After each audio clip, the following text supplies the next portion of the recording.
Fox News Alert, you are just seeing Secretary of State John Kerry head to the podium there at the State Department. Let's listen in. Last several days, President Obama and his entire national security team have been reviewing the situation in Syria. And today I want to provide an update on our efforts as we consider our response to the use of chemical weapons. What we saw in Syria last week should shock the conscience of the world. It defies any code of morality. Let me be clear. The indiscriminate slaughter of civilians, the killing of women and children and innocent bystanders by chemical weapons is a moral obscenity. By any standard, it is inexcusable, and despite the excuses and equivocations that some have manufactured, it is undeniable. The meaning of this attack goes beyond the conflict in Syria itself, and that conflict has already brought so much terrible suffering. This is about the large-scale, indiscriminate use of weapons that the civilized world long ago decided must never be used at all, a conviction shared even by countries that agree on little else. There is a clear reason that the world has banned entirely the use of chemical weapons.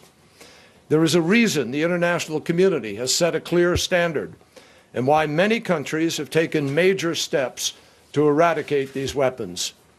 There is a reason why President Obama has made it such a priority to stop the proliferation of these weapons and lock them down where they do exist.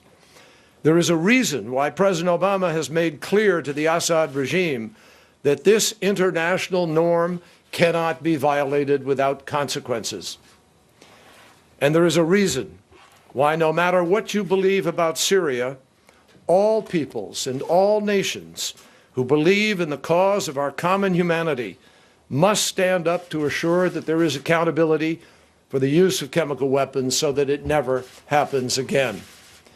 Last night, after speaking with foreign ministers from around the world about the gravity of this situation, I went back and I watched the videos that anybody can watch in the social media, and I watched them one more gut-wrenching time. It is really hard to express in words the human suffering that they lay out before us. As a father, I can't get the image out of my head of a man who held up his dead child, wailing while chaos swirled around him.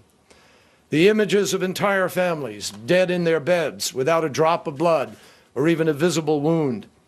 Bodies contorting in spasms. Human suffering that we can never ignore or forget. Anyone who could claim that an attack of this staggering scale could be contrived or fabricated needs to check their conscience and their own moral compass. What is before us today is real, and it is compelling. So I also want to underscore that while investigators are gathering additional evidence on the ground, our understanding of what has already happened in Syria is grounded in facts, informed by conscience, and guided by common sense. The reported number of victims, the reported symptoms of those who were killed or injured, the first-hand accounts from humanitarian organizations on the ground, like Doctors Without Borders and the Syria Human Rights Commission. These all strongly indicate that everything these images are already screaming at us is real, that chemical weapons were used in Syria. Moreover, we know that the Syrian regime maintains custody of these chemical weapons. We know that the Syrian regime has the capacity to do this with rockets. We know that the regime has been determined to clear the opposition from those very places where the attacks took place. And with our own eyes, we have all of us become witnesses. We have additional information about this attack, and that information is being compiled and reviewed together with our partners, and we will provide that information in the days ahead.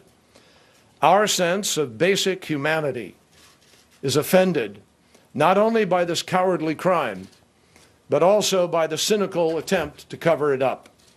At every turn, the Syrian regime has failed to cooperate with the UN investigation.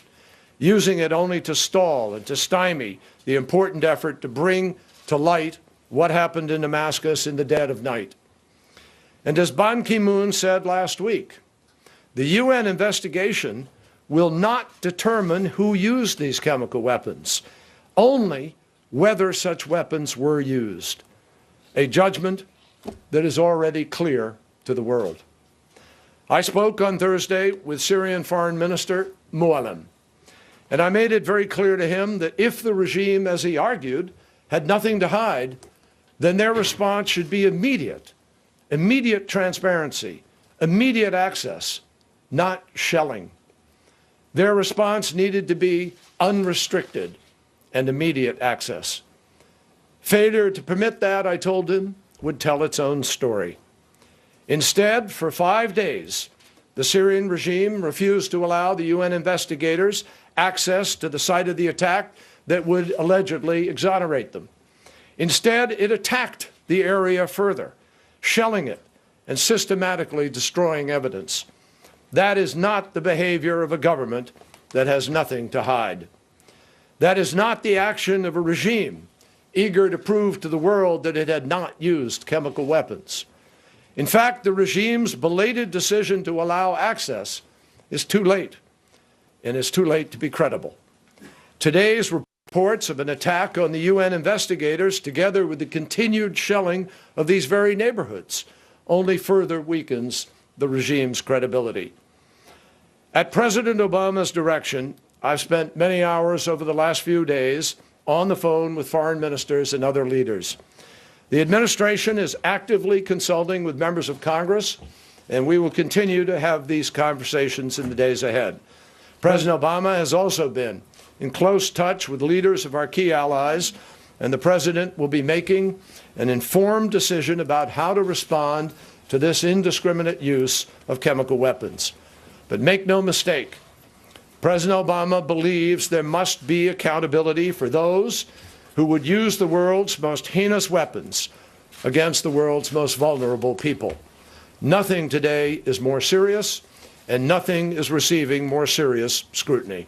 Thank you. One question.